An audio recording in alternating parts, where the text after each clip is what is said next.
ભાઈ શું થયું? તારા પપ્પા બોલાવે જ, મહેમાન આવ્યા જ ઘરે.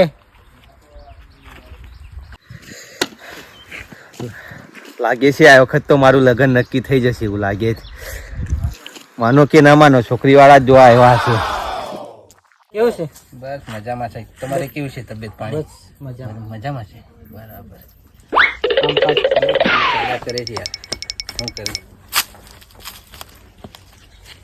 કેવું છે? કેવું છે?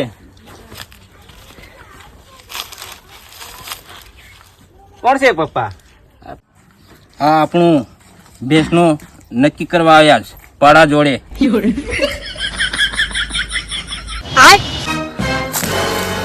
તને ભેંસ નું દેખાય છે પણ આ જવાન છોકરો ઘરમાં છે તે નહીં ઉઠતું. હા, પાળાનું નક્કી થઈ ગયું, ભેંસ નું નક્કી થઈ ગયું પણ મારું નહીં થતું.